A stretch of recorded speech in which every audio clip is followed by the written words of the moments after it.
बेटा हम लोग पहुंचे थे इन्वेस्टमेंट अकाउंट में। अब इस चैप्टर में इन्वेस्टमेंट अकाउंट में मैंने आपको थियरी वाले पेजेस में ये फॉर्मेट और कुछ 10 पॉइंट्स जितना मैंने लिखा दिया है, समझा दिया है। अब जो सबसे इंपॉर्टेंट पॉइंट है वो ये 12th नंबर पॉइंट है। 11 पॉइंट्स तक मैं बता चुका हूं पहले। अब 12th नंबर पॉइंट में लिखा हुआ है कि valuation of closing balance of capital value, मतलब हमारे इन्वेस्टमेंट अकाउंट में लास्ट में क्रेडिट साइड पे देखो, ये हमारा इन्वेस्टमेंट अकाउंट है। इस इन्वेस्टमेंट अकाउंट में लास्ट में यहाँ पे क्रेडिट साइड पे जो एक कैपिटल वैल्यू का कॉलम होता है, इस कैपिटल वैल्यू के कॉलम में यहाँ पे लास्ट में क्रेडिट साइड पे बाय बैलेंस क्रेडिट फॉरवर्ड आता है। यहाँ पे आता है by balance credit forward closing balance investments का। अब ये जो क्लोजिंग बैलेंस है इन्वेस्टमेंट्स का बाय बैलेंस क्रेडिट फॉरवर्ड, इसकी amount capital value closing balance, इसकी अमाउंट फाइंड आउट करना बहुत मुश्किल होती है, ये वाली अमाउंट।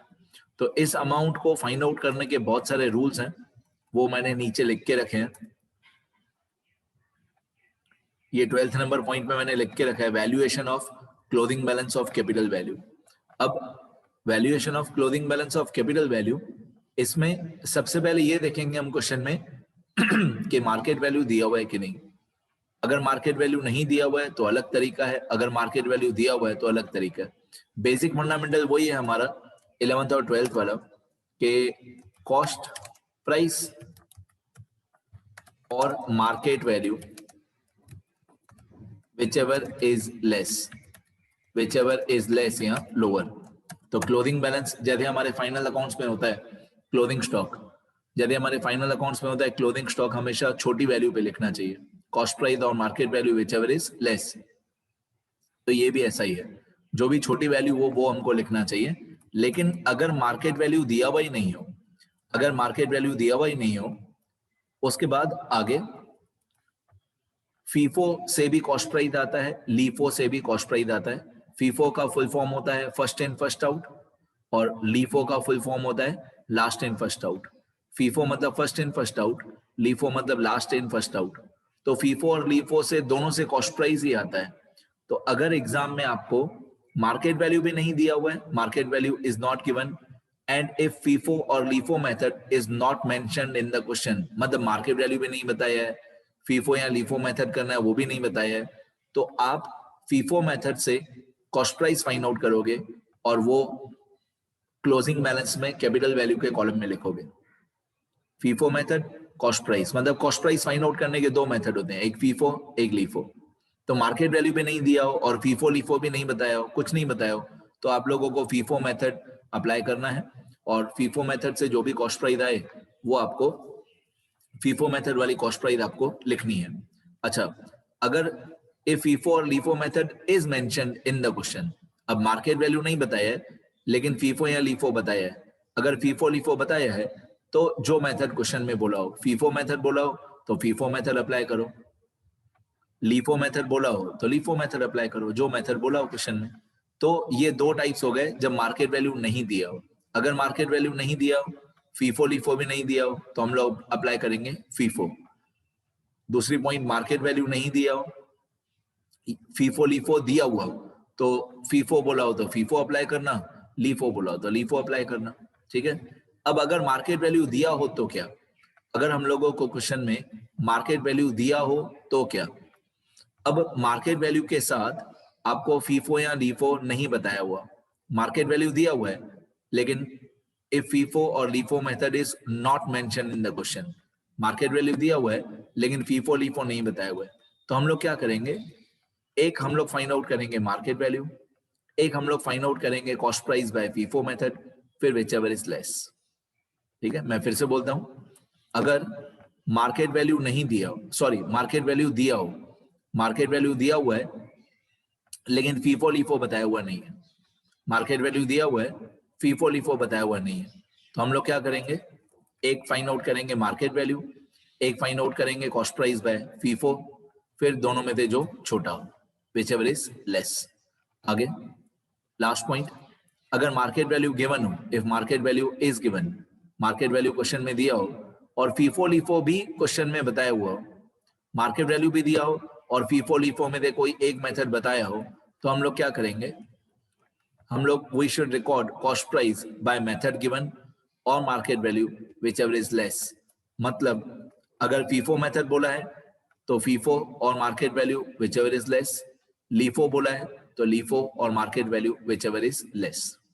ठीक है, इन शॉर्ट कभी भी किसी क्वेश्चन में फीफो लीफो मेथड बताया हुआ नहीं हो कि फीफो करना है कि लीफो करना है, तो हम लोग हमेशा फीफो मेथड अप्लाई करते हैं। ओवरऑल इस पूरे की समरी ये है कि फीफो लीफो में कुछ भी नहीं बताया हुआ तो हम लोग फीफो मेथड अप्लाई करते हैं। मैं यहाँ पे 13 नंबर पॉइंट करके लिख देता हूँ।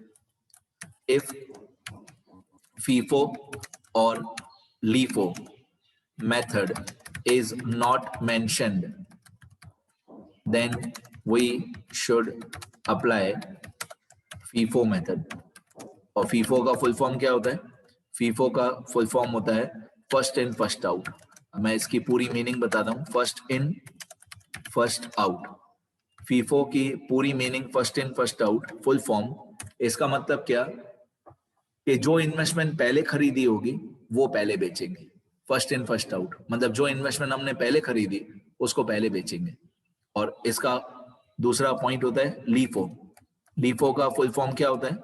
लीफो का फुल फॉर्म होता है last in first out. Last in first out. अब लास्ट इन फर्स्ट आउट का मतलब होता है कि जो इन्वेस्टमेंट हम लोगों ने लास्ट में खरीदी, जो इन्वेस्टमेंट्स हम लोगों ने लास्ट में खरीदी वो इन्वेस्टमेंट हम लोग पहले बेचेंगे। लास्ट इन फर्स्ट आउट, जो लास्ट में इन्वेस्टमेंट बेचा वो पहले बेचेंगे। लास्ट इन फर्स्ट आउट, जो लास्ट में खरीदा वो पहले बेचो। LIFO method.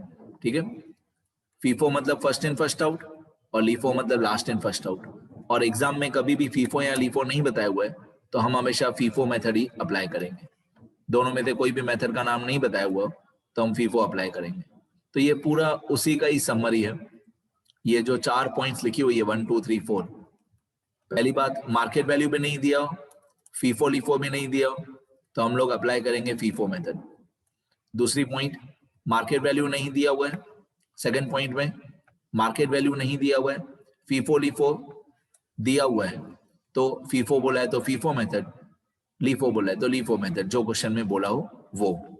तीसरा मार्केट वैल्यू दी हुई है, फीफो लीफो मेथड नहीं दिया हुआ है तो या मार्केट वैल्यू या FIFO method which ever is less. ठीक है,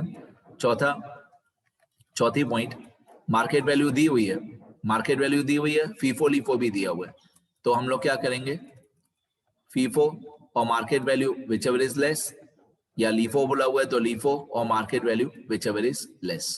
ठीक है, तो ये पॉइंट्स बार बार रिवाइज करना। ये इस चैप्टर की सबसे टिपिकल कैलकुलेशन होती है, closing balance of capital value.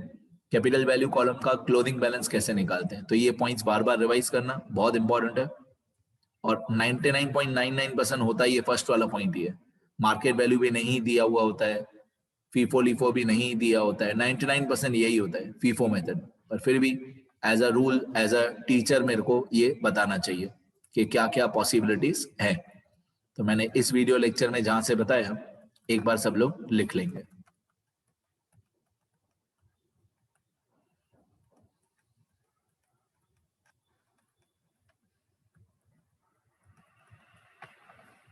ये साइड में अगर आपको नहीं दिखा हो, फोर्थ पॉइंट लास्ट पॉइंट, तो लिख लेना अच्छी तरह। ये लास्ट वाली पॉइंट नहीं दिखी हो तो अच्छी तरह लिख लेना।